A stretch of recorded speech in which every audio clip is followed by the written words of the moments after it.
Suscríbete a Venganza Perfecta. Nos encantaría saber desde qué parte del mundo nos acompañas.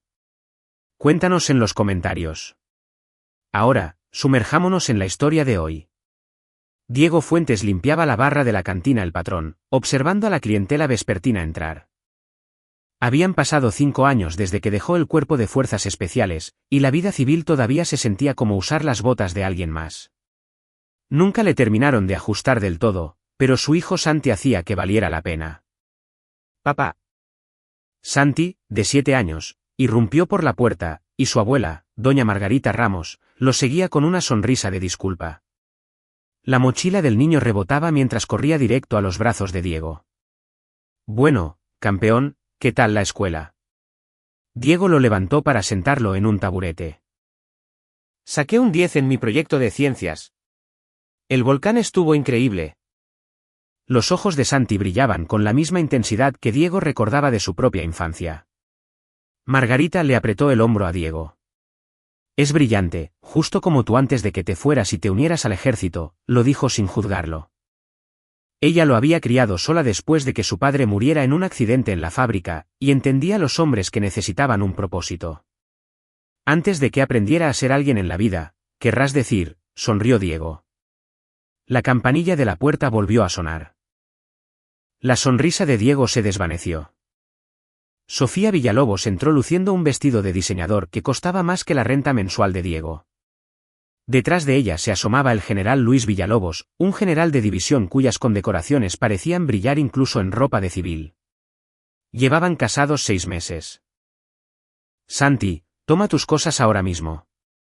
La voz de Sofía podría haber pelado pintura. La cara de Santi se entristeció. «Pero mamá, hoy no te toca a ti. El general Villalobos tiene una cena importante. Te necesitamos presentable». Chasqueó los dedos. Diego dio un paso adelante. «Sofía». «El acuerdo de custodia dice que lo tengo hasta el domingo. Es jueves». Los ojos de Luis Villalobos eran trozos de hielo. «El acuerdo también dice que el niño necesita una guía adecuada, no a un cantinero fracasado». Diego apretó la mandíbula. Todos sus instintos le gritaban que estampara a este pomposo oficial contra la pared. En lugar de eso, se agachó a la altura de Santi. «Está bien, muchachito. Te veré el domingo, ¿verdad?». Santi asintió, con lágrimas amenazando por salir. «Ese es mi chico fuerte». Diego le alborotó el cabello. Mientras se iban, Margarita le tocó el brazo a Diego. «Ese hombre es peligroso, mijo. Lo veo en sus ojos». «Lo sé, mamá, pero ¿qué puedo hacer?». «Sofía tiene un abogado muy poderoso. Luis tiene conexiones por todas partes». Diego miró por la ventana mientras Luis agarraba bruscamente el hombro de Santi, empujándolo hacia un Mercedes negro. «Yo solo soy un tipo que sirve tragos. Eres más que eso. Siempre has sido más». Diego no respondió. Había pasado 12 años en las fuerzas especiales, con 3 despliegues, misiones que no existían en papel, cosas que le darían pesadillas a la mayoría de los hombres. Lo había dejado todo atrás cuando Sofía quedó embarazada, intentando ser el padre que él nunca tuvo. No había sido suficiente para ella. Quería dinero, estatus, poder. Un general condecorado podía darle eso. Un soldado de operaciones especiales no. Más tarde esa noche, después de cerrar, Diego se sentó en su pequeño departamento sobre la cantina. Las fotos de Santi cubrían una pared. Partidos de béisbol, fiestas de cumpleaños, viajes de campamento de padre e hijo. Su teléfono vibró. «Diego, soy Héctor». La voz de Héctor Gómez sonó con estática en la línea. Habían servido juntos. Habían sobrevivido al infierno juntos. «Suenas de la chingada». Solo estaba pensando en Santi. Este general con el que se casó Sofía. «Algo no cuadra, Héctor». «¿Quieres que haga una revisión de antecedentes?». «No, hermano. No puedo darme el lujo de empezar una guerra. Sofía lo usaría para alejarme de él por completo. Solo di la palabra, hermano. Nosotros cuidamos de los nuestros». Después de colgar, Diego se quedó mirando una foto de él y Santi en las barrancas del Cobre. La sonrisa del niño era contagiosa, valiente. Debería haber luchado más, pensó Diego. Debería haber sido más. No sabía que en 3 días todo su mundo iba a detonar. El viernes por la noche, Santi estaba sentado a la mesa de comedor de mármol de los Villalobos, jugando con la comida en su plato. La casa era enorme. 6 habitaciones, una alberca, y un césped perfectamente cuidado que parecía infinito. Se sentía como un museo. Hermoso, frío, intocable. Siéntate derecho, ladró Luis. Y cómete las verduras. No me gustan los espárragos, dijo Santi en voz baja. El tenedor de Luis golpeó el plato con un sonido metálico. ¿Qué dijiste? Sofía no levantó la vista de su copa de vino. Había aprendido cuándo intervenir y cuándo dejar que Luis estableciera su dominio. Esta era la segunda opción. Dije que no me gustan los espárragos, señor. En esta casa te comes lo que te sirven. ¿Entiendes? La cara de Luis enrojeció. Puede que tu padre te deje comportarte como un mocoso, pero yo no toleraré faltas de respeto. No soy un mocoso, la voz de Santi se quebró. Y mi papá no es. El revés llegó rápido. La cabeza de Santi se ladeó de golpe. La silla resbaló por el mármol pulido. Un hilito de sangre le escurrió por el labio. Sofía finalmente levantó la vista. Luis, tienes 7 años. Necesita disciplina. Tu exmarido claramente fracasó en eso. Luis se paró sobre Santi, quien lloraba en silencio. Ahora, te vas a terminar cada bocado de ese plato. Luego te irás a tu cuarto a escribir respetaré la autoridad 100 veces. Santi no llamó a Diego. El general le había confiscado el teléfono días atrás, afirmando que los niños no necesitaban ese tipo de distracciones. Tampoco se lo dijo a su madre, quien se encerraba en su recámara la mayoría de las noches con su vino y sus pastillas para dormir. Simplemente escribió las líneas, con las lágrimas manchando la tinta. Esa noche, Santi los escuchó discutir. Es mi hijo, Luis. Es un mocosito irrespetuoso que necesita mano dura. Tú lo has mimado. Su padre lo ha mimado. Eso se acaba hoy. Tal vez deberíamos dejar que Diego tenga más custodia. Absolutamente no. Ese fracasado no se queda con nada. ¿Entiendes? Tú querías esta vida, Sofía. Querías el estilo de vida de la esposa del general. Eso incluye criar a un niño que respete la disciplina militar. Silencio. Bien. Mañana por la noche asistiremos a la cena del alto mando.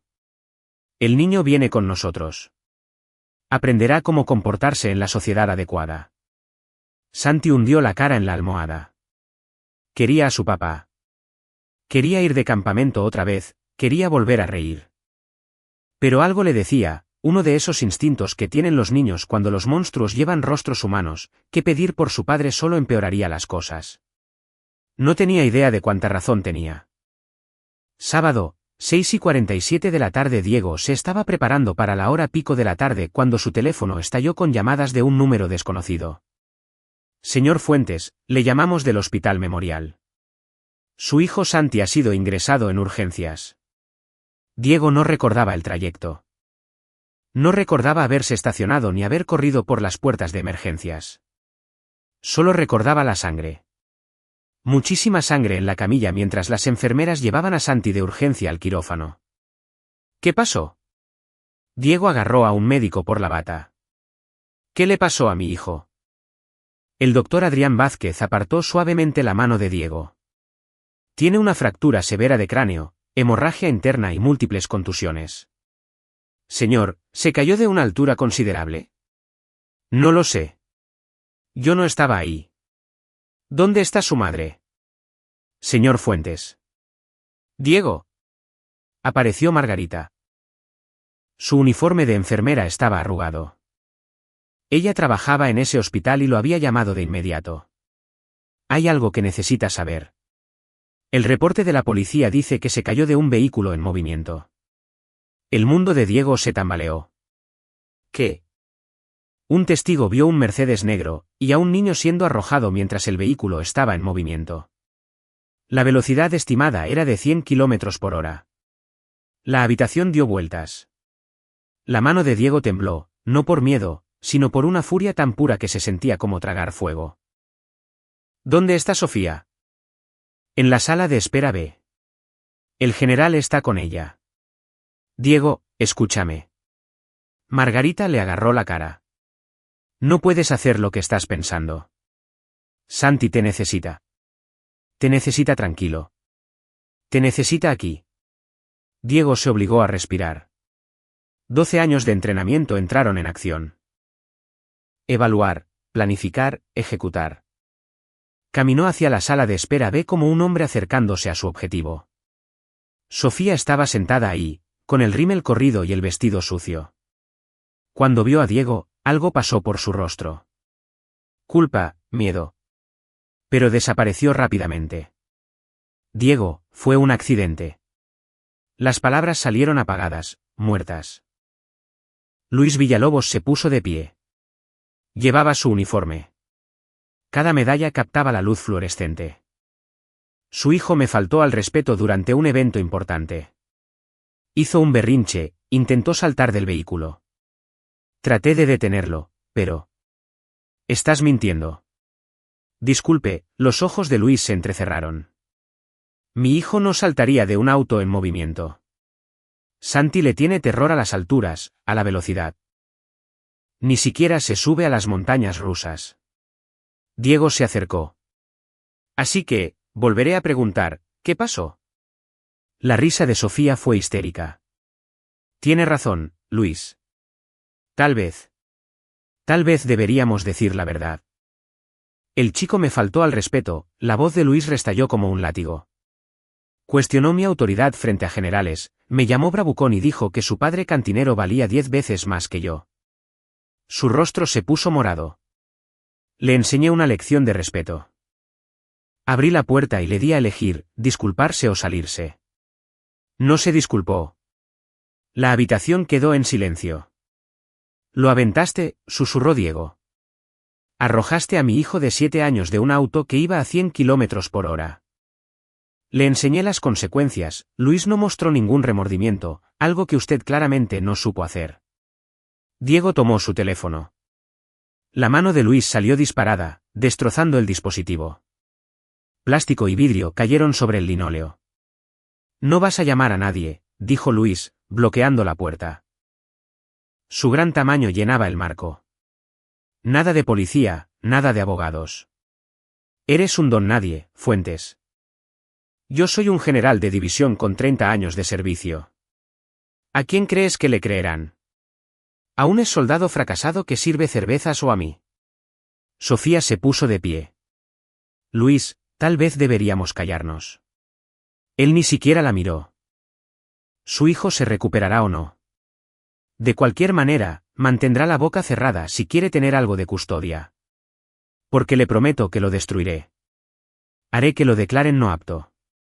Me aseguraré de que nunca vuelva a ver a ese mocoso. Diego sonrió. No era una sonrisa amigable. Era la sonrisa que un depredador da antes de atacar. Luis notó el cambio en la expresión de Diego. La forma en que el aire mismo parecía espesarse. ¿Dije algo gracioso? La voz de Luis vaciló ligeramente. Diego se arremangó la camisa del brazo izquierdo lenta y deliberadamente. El tatuaje resaltaba claramente en su antebrazo, una calavera y un fusil sobre el año 1990 con las palabras Todo por México. El rostro de Luis Villalobos se puso blanco. ¿Reconoce esto, no es así, general? La voz de Diego era suave, casi amable. Cuerpo de Fuerzas Especiales. 12 años de servicio. 3 despliegues de los que nunca leerá en ningún reporte. Misiones que harían que su carrera de oficinista parezca de preescolar. Luis empezó a temblar. Literalmente a temblar, porque sí lo reconoció. Todo general conocía a los de Fuerzas Especiales. Los operadores que se movían en las sombras, que podían hacer desaparecer a la gente, que no respondían a nadie excepto a su propio código. Le sugiero, continuó Diego, que se aleje de esa puerta. Luego, Caminará a la estación de enfermeras y le confesará todo a la policía, porque la alternativa. Su sonrisa se amplió.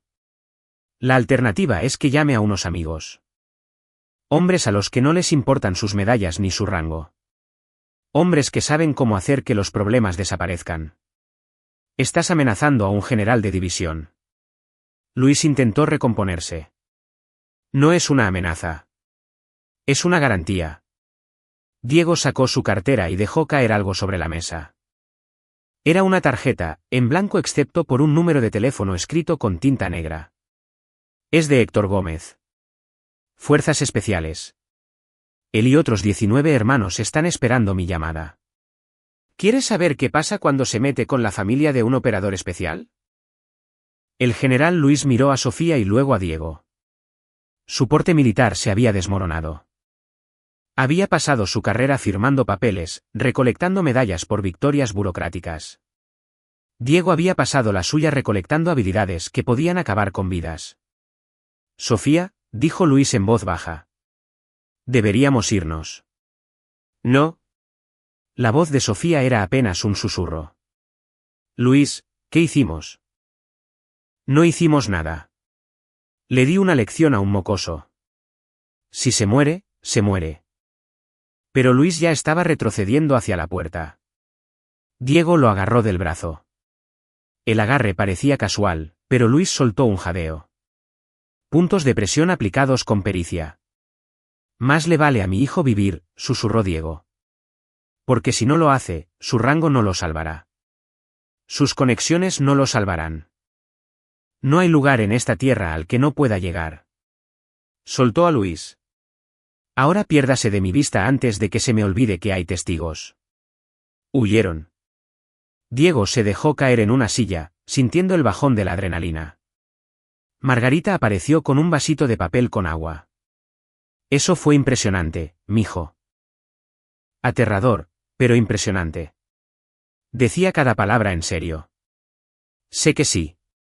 Se sentó a su lado. Pero no puedes matar a un general. Ni siquiera las fuerzas especiales pueden hacer que eso desaparezca.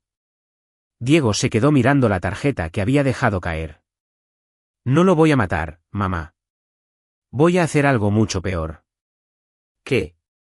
Voy a destruir todo lo que le importa.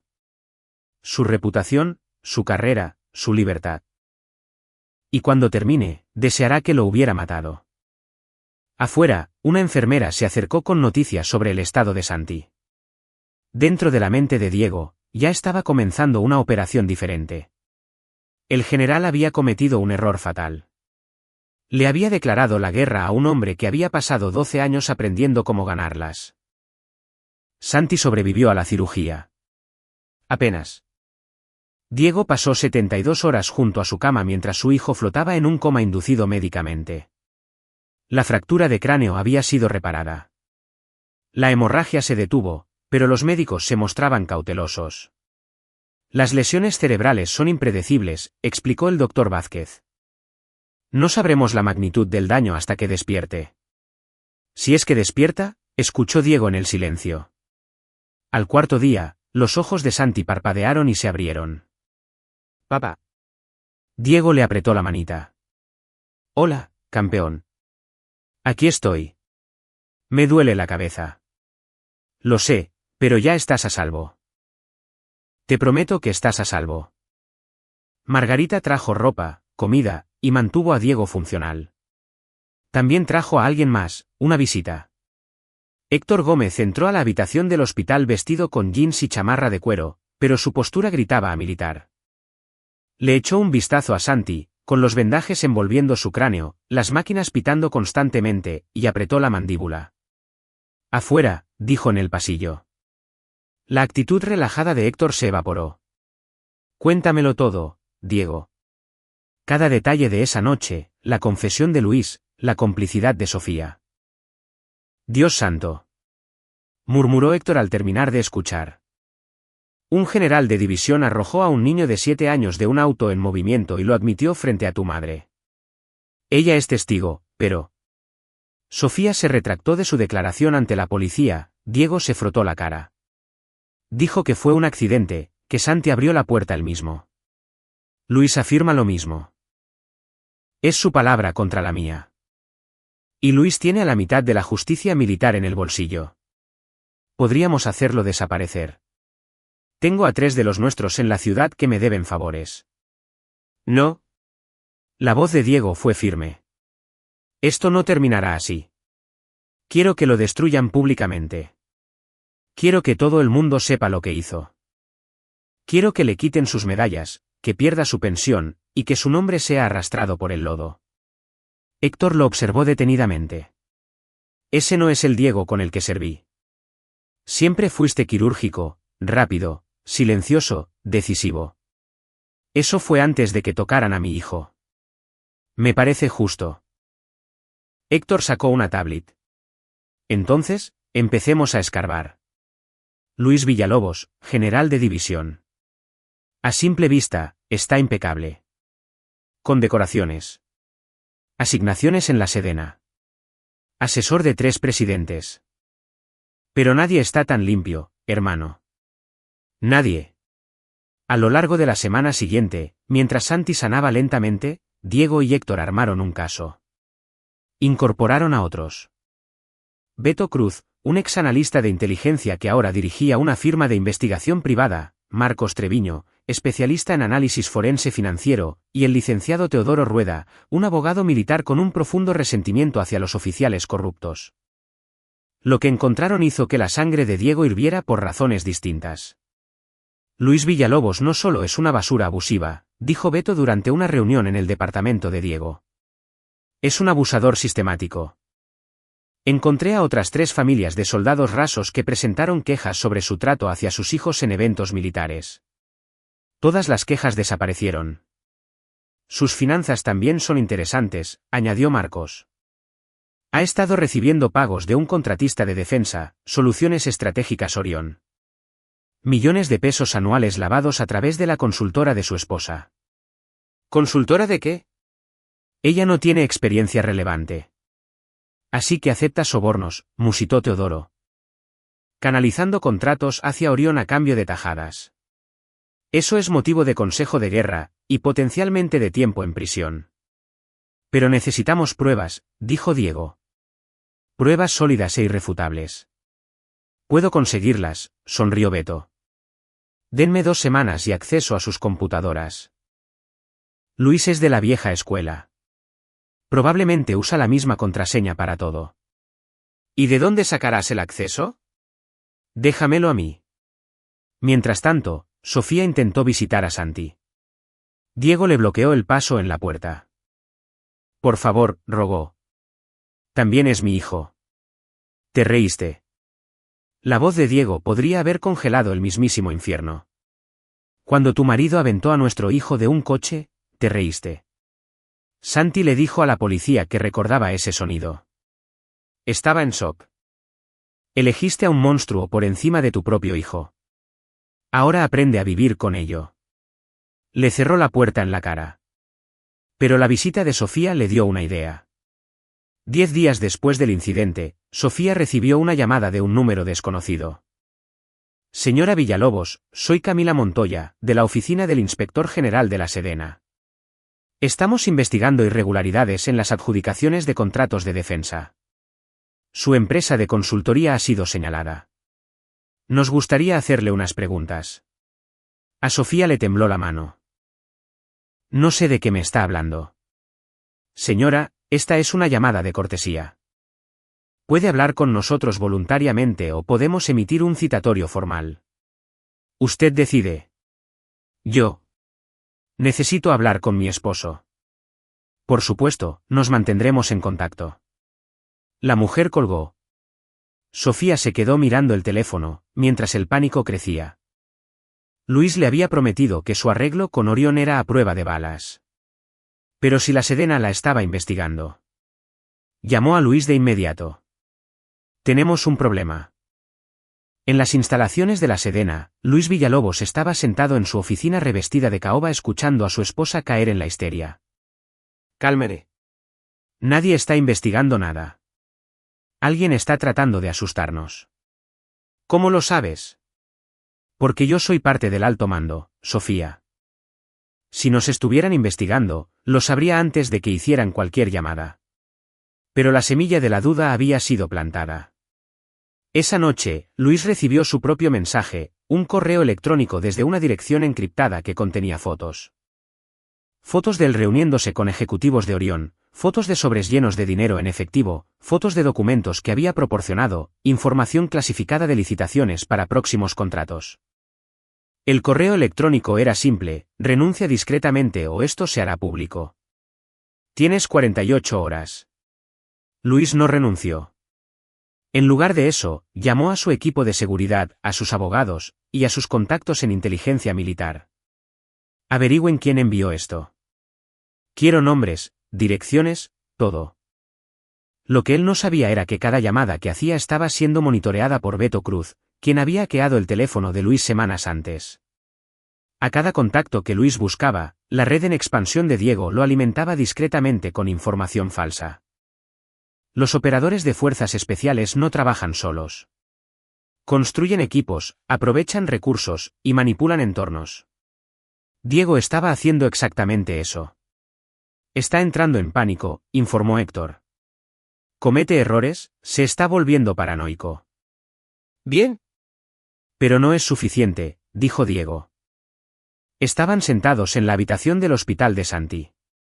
El niño dormía plácidamente, por fin libre de los analgésicos fuertes. Lo quiero destrozado, no solo nervioso. ¿Qué estás pensando? Diego sacó una carpeta. Luis tiene un hijo de su primer matrimonio. Damián Villalobos, 19 años, cadete militar. Expediente limpio, buen chico según todos los reportes. Luis apenas lo reconoce, está demasiado ocupado con su carrera. ¿Y entonces? Luis se preocupa por su reputación por encima de todo. ¿Qué pasaría si su hijo se convirtiera en un problema? Los ojos de Héctor se abrieron de par en par. Diego, no vamos a atacar a un muchacho. No lo atacaremos, lo protegeremos. Diego abrió la carpeta y mostró mensajes que Beto había recuperado. Damián sabe sobre los arreglos de su padre con Orión. Ha estado chantajeando a Luis para que le pague la colegiatura, amenazando con exponer todo. Luis le ha estado pagando para mantenerlo callado. Jesucristo. El chico está extorsionando a su propio padre. No, pero así es como va a verse cuando termine. Durante los siguientes 3 días, Diego orquestó una obra maestra. Utilizando el resentimiento genuino que Damián sentía hacia su padre ausente, Diego se acercó al joven a través de intermediarios anónimos con una oferta: testificar contra Luis a cambio de inmunidad y una beca completa. Damián, amargado por años de abandono, aceptó. Simultáneamente, Beto filtró el archivo de Orión y las fotos a un periodista llamado Guillermo Cázares, un reportero de asuntos militares conocido por destapar casos de corrupción. Guillermo verificó las imágenes, corroboró fechas y confirmó las reuniones. La historia se publicaría en 72 horas. Pero Diego no había terminado. El mundo de Luis Villalobos comenzó a colapsar en etapas. Primero, el alto mando de la Sedena recibió un paquete anónimo que contenía los registros financieros que mostraban sus pagos de Orión. Se abrió una investigación en silencio. Segundo, las 3 familias cuyos hijos Luis había maltratado encontraron de pronto representación legal, cortesía de Teodoro Rueda. Presentaron demandas civiles simultáneamente. Tercero, el testimonio de Damián Villalobos fue filtrado a los fiscales militares, junto con evidencia de los pagos de chantaje de Luis siendo reformulados como dinero para comprar su silencio. Pero el golpe de gracia provino de un ángulo inesperado. Diego, tienes que ver esto, dijo Margarita, irrumpiendo en la habitación del hospital. Sostenía una tablet que mostraba una alerta de noticias: General de División Luis Villalobos bajo investigación por corrupción y abuso infantil. El artículo de Guillermo Cázares era devastador. Detallaba todo: los pagos de Orión, la agresión a Santi, el patrón de abuso hacia los hijos de las familias de los soldados, y las tácticas de intimidación. Las fuentes eran anónimas pero verificables. Las fotos eran condenatorias. En cuestión de horas, la Sedena emitió un comunicado. El general Villalobos había sido puesto bajo licencia administrativa en espera de la investigación. Luis llamó a Diego 20 veces. Diego ignoró todas las llamadas. Finalmente, llegó un mensaje de texto. Tú hiciste esto. Eres hombre muerto. Diego sonrió y respondió el mensaje, ven a intentarlo. Estaré en la cantina El Patrón esta noche a las 10 de la noche. ¿Solo? Héctor agarró a Diego por el hombro. Hermano, eso es un suicidio. Estará desesperado. Con eso cuento. Héctor, confía en mí, lo tengo bajo control. Esa noche, Diego se sentó en su propia barra a beber un whisky. El lugar estaba vacío. Cerró temprano. Envió a los empleados a casa. A las 10:03 de la noche, Luis Villalobos entró por la puerta. Se veía demacrado. Su uniforme había desaparecido, reemplazado por pantalones de vestir arrugados y una camisa. Le temblaban las manos. Me destruiste, dijo Luis. Mi carrera, mi reputación, mi familia. ¿Para qué? ¿Por un mocoso que no sabía seguir órdenes? Ese mocoso es mi hijo, dijo Diego lentamente, y lo arrojaste de un auto en movimiento. Me faltó al respeto. Tenía 7 años. Necesitaba disciplina. La voz de Luis se quebró. ¿Crees que no sé lo que eres? Fuerzas especiales, operaciones especiales. ¿Te crees mejor que yo? No lo eres. Me gané mi rango. Serví a mi país. Detrás de un escritorio, firmando papeles, y recolectando medallas por presentaciones de PowerPoint. Diego rodeó la barra. Nunca te desplegaron. Nunca viste combate real. Eres un burócrata con listoncitos. Luis se abalanzó contra él. Fue un movimiento torpe y desesperado. Diego lo esquivó, atrapó el brazo de Luis y, usando el propio impulso del hombre, le estrelló la cara contra la barra de madera. La sangre estalló de la nariz de Luis. Eso es por Santi, dijo Diego con calma. Luis lo intentó de nuevo, lanzando un puñetazo al aire. Diego lo bloqueó y soltó un golpe preciso en el plexo solar. Luis se derrumbó, jadeando sin poder respirar. Y eso es por cada niño del que abusaste. Pero Diego no había terminado. Sacó su teléfono y empezó a grabar. Dígame lo que hizo, general. Dígaselo a la cámara. Chinga tu madre.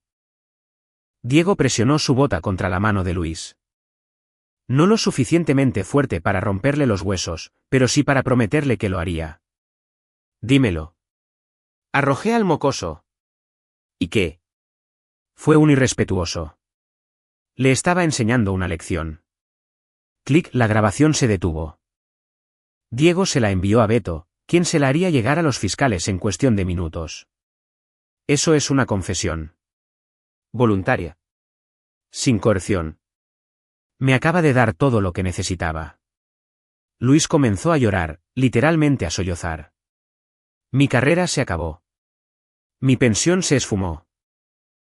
Mi familia ni siquiera me habla. ¿Qué más quieres? Quiero que entiendas algo. Diego se puso en cuclillas.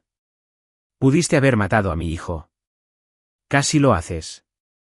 Y no mostraste ningún remordimiento. Así que ahora te toca vivir sin nada. Sin carrera, sin respeto, sin libertad. Serás sometido a un consejo de guerra, despojado de tu rango, y procesado por agresión, corrupción y poner en peligro a un menor. Pasarás años en la prisión militar del Campo Marte y cada recluso allí sabrá que lastimaste a un niño. ¿Sabe qué le pasa a la gente como usted en una prisión militar, general? Los ojos de Luis se abrieron con terror. Exactamente. Diego se puso de pie. La policía viene en camino. Usted me atacó en mi propia cantina. Hay cámaras por todas partes. La defensa propia es una cosa hermosa. Las sirenas comenzaron a aullar a lo lejos. Una cosa más, dijo Diego. Santi despertó. Va a recuperarse por completo. Crecerá sabiendo que su padre luchó por él. ¿Qué recordará tu hijo sobre ti? Luis no tuvo respuesta. 6 semanas después, el juicio del Estado contra el general Luis Villalobos comenzó en el Tribunal Militar del Campo Marte. La sala estaba a reventar. Medios de comunicación, altos mandos militares, las familias de las víctimas de Luis. Todos querían ver caer al general de división. El licenciado Teodoro Rueda actuó como fiscal. Fue metódico y devastador. El general Villalobos está acusado de múltiples violaciones al Código de Justicia Militar, comenzó Teodoro. Conducta impropia de un oficial, agresión, corrupción y conspiración para defraudar al gobierno de México. Pero en el fondo de este caso hay algo mucho más simple, un hombre que aventó a un niño de 7 años de un vehículo en movimiento y no mostró ningún remordimiento. El abogado defensor de Luis, el coronel Raúl Galván, intentó argumentar circunstancias atenuantes. El general Villalobos dedicó 30 años a servir a esta nación. Un solo momento de mal juicio no debería. ¿Un solo momento? Interrumpió Teodoro. Solicito permiso para presentar evidencia de un patrón de comportamiento. La jueza, una mujer severa llamada Antonia Hernández, asintió. Teodoro llamó testigo tras testigo. Soldados rasos cuyos hijos habían sido aterrorizados en eventos militares. Margarita Ramos, quien testificó sobre la confesión de Luis en el hospital. Damián Villalobos, quien detalló años de abuso emocional y chantaje. Luego vino la evidencia financiera. Marcos Treviño guió al tribunal a través de los pagos de Orión, las empresas fantasma y los sobornos que sumaban casi 35 millones de pesos. El general Villalobos no solo abusaba de los niños, concluyó Teodoro. Traicionó su juramento, corrompió el proceso de adquisiciones y se llenó los bolsillos de dinero mientras los buenos soldados luchaban y morían en el extranjero. Pero el momento que selló el destino de Luis llegó cuando Diego subió al estrado. Llevaba un traje sencillo, sin condecoraciones militares. Teodoro lo vio a través de los hechos de aquella noche en el hospital, la confesión de Luis, la amenaza. Señor Fuentes, usted sirvió en las fuerzas especiales durante 12 años, ¿es correcto? Sí, señor. Durante ese tiempo, ¿alguna vez encontró oficiales como el general Villalobos? Objeción. El coronel Galván saltó de su asiento. Relevancia. Lugar a la pregunta, dijo la jueza Hernández. Diego miró directamente a Luis. No, señor. Conocí oficiales que lideraban desde el frente, que se preocupaban más por sus soldados que por sus carreras, que entendían que el rango es una responsabilidad, no un arma. Hizo una pausa. El general Villalobos representa todo aquello contra lo que nosotros luchábamos. Abuso de poder, corrupción, cobardía. La sala del tribunal estalló en murmullos. La jueza Hernández golpeó su mazo exigiendo orden. El abogado de Luis procedió a interrogarlo. ¿No es cierto, señor Fuentes, que usted orquestó un elaborado complot de venganza contra mi cliente? Yo reuní pruebas. Me aseguré de que la verdad saliera a la luz. Si a eso le llama venganza, entonces sí. Usted manipuló testigos, filtró información clasificada y usó sus conexiones militares para destruir la carrera del general Villalobos. Yo usé la verdad para exponer a un criminal. La voz de Diego era de acero. Su cliente tiró a mi hijo de un auto. Se rió de ello. Me amenazó con asegurarse de que nunca volviera a ver a Santi. Así que, sí, coronel, me aseguré de que nunca volviera a lastimar a otro niño. La sala aplaudió. La jueza Hernández no los detuvo. Cuando terminaron las deliberaciones, el veredicto fue unánime. Culpable de todos los cargos. General Luis Villalobos. Este tribunal lo encuentra culpable de conducta impropia de un oficial, agresión causando lesiones corporales graves, conspiración para defraudar al gobierno, soborno y múltiples violaciones a la ley militar. La voz de la jueza Hernández resonó en la sala. Antes de dictar sentencia, ¿desea el acusado hacer una declaración? Luis se puso de pie. Se veía pequeño y ahora disminuido. Dediqué mi vida a servir a este país. Cometí errores. Acepto mi responsabilidad. Las palabras sonaron ensayadas. Vacías. La jueza Hernández no se inmutó. Acepta la responsabilidad ahora, después de ser atrapado y después de que la evidencia se volviera abrumadora. Pero cuando Santi Fuentes yacía en una cama de hospital con el cráneo fracturado, usted no mostró ningún remordimiento. Cuando amenazó a su padre, no mostró conciencia alguna. Cuando recibió sobornos, no mostró honor. Se inclinó hacia adelante. Por la presente, este tribunal lo condena a 20 años de reclusión en la prisión militar del Campo Marte. Queda despojado de todo rango, de todas sus condecoraciones y de todos los honores militares. Pierde su derecho a pensión. Será dado de baja deshonrosamente del ejército, con efecto inmediato.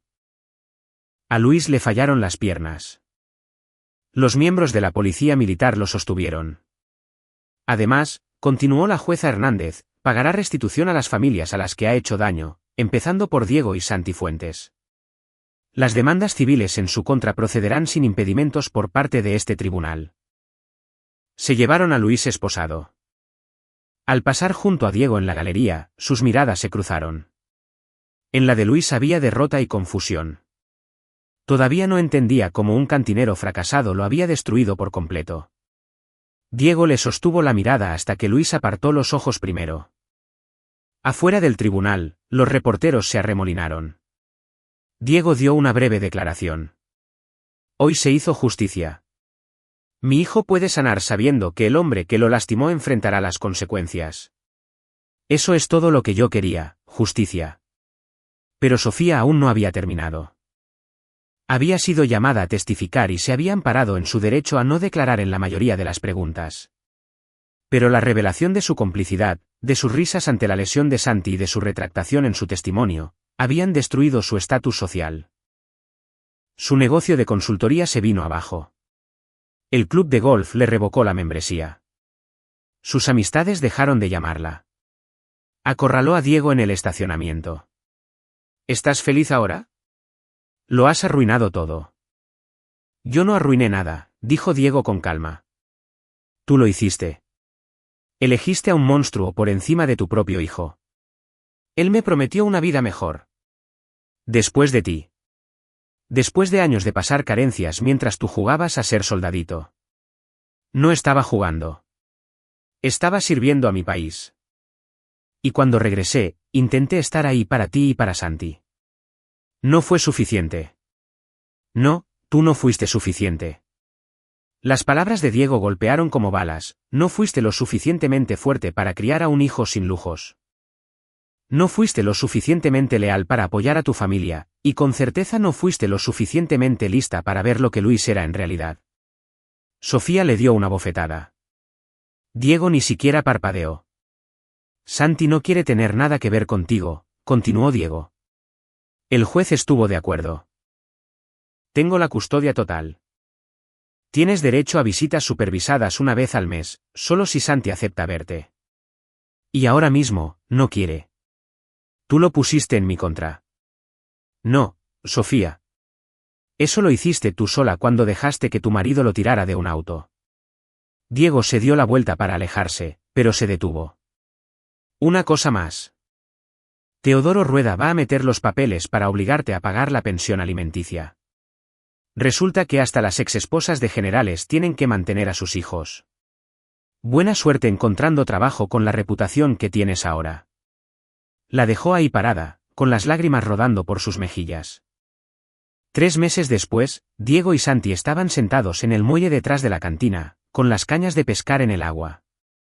La cabeza de Santi seguía delicada, y el cabello apenas le crecía sobre las cicatrices de la cirugía, pero su sonrisa había regresado. Papá, atrapé algo. Diego lo ayudó a enrollar el carrete. Un robalo de buen tamaño. Mira eso. Buen trabajo, campeón. ¿Nos lo podemos quedar? ¿Qué crees que deberíamos hacer? Santi lo pensó. Dejarlo ir. Probablemente tiene familia. Diego sonrió. Este niño había soportado el infierno y todavía tenía compasión. Buena elección. Liberaron al pez juntos. Papá, la voz de Santi era bajita. ¿Mamá va a volver a ser normal algún día? No lo sé, hijo. Eso depende de ella. ¿Crees que está arrepentida? Tal vez. Pero estar arrepentido no borra lo que pasó. Santi asintió, procesando la información. Me alegra estar contigo. A mí también, campeón. A mí también. Héctor llegó con pizzas y cervezas. Se había quedado en la ciudad, oficialmente haciendo trabajos de consultoría, pero en realidad solo para asegurarse de que Diego y Santi estuvieran bien. Margarita también llegó, trayendo el postre favorito de Santi, churros de la panadería del centro. Comieron en el muelle mientras el sol se ponía, hablando de todo y de nada. Nadie mencionó a Luis Villalobos, quien en ese momento estaba en la prisión militar, descubriendo exactamente cómo tratan los otros reclusos a los abusadores de menores. Nadie mencionó a Sofía, quien se había mudado a un departamento tipo estudio y trabajaba como vendedora en una tienda mientras sus deudas legales se acumulaban. La conversación giró hacia el futuro. He estado pensando, dijo Diego. Tal vez sea hora de que haga algo más que servir tragos. ¿Cómo qué? Preguntó Héctor. Marcos Treviño me ofreció un puesto en su firma. Investigación privada, ayudar a familias con problemas de custodia, encontrar pruebas de abusos. Resulta que soy bueno en eso. Eres bueno en muchas cosas, dijo Margarita con orgullo. ¿Qué pasará con el patrón? Preguntó Santi. Me la quedaré, pero contrataré a un gerente. Este lugar solo era un trabajo, ayudar a la gente es una misión. Santi sonrió. Como las fuerzas especiales. Mejor que las fuerzas especiales, porque llego a casa contigo todas las noches. Más tarde, después de que Santi se quedara dormido, Diego se quedó solo en el muelle. Sacó su teléfono y vio un mensaje de Beto, Luis Villalobos atacado por reclusos. Hospitalizado, costillas rotas, pulmón perforado. Pensé que querría saber. Diego no sintió satisfacción. No sintió alegría. Sintió que el ciclo se había cerrado. Luis cumpliría su condena todos los días como un recordatorio de lo que había perdido. Sofía reconstruiría su vida, o no lo haría. Esa era su elección. Pero Santi. Santi crecería sabiendo que su padre había luchado por él, que le había demostrado que los monstruos pueden ser derrotados, que la justicia existe. El tatuaje de fuerzas especiales en la muñeca de Diego captó la luz de la luna. Todo por México, para liberar a los oprimidos. Había pasado 12 años liberando a extraños. Resultó que liberar a su propio hijo era la misión que más importaba. Diego Fuentes regresó al interior de su cantina, cerró la puerta con llave y subió a revisar a Santi una vez más. El niño dormía pacíficamente, por fin a salvo. Y por primera vez en meses, Diego también lo hizo. Y ahí lo tienen. Otra historia llega a su fin. ¿Qué les pareció? Me encantaría leer sus opiniones en los comentarios de abajo. Si disfrutaron esta historia, consideren unirse a nuestra comunidad suscribiéndose. Significa el mundo para nosotros. Para más historias como esta, echen un vistazo a los vídeos recomendados en pantalla, y nos vemos en la próxima.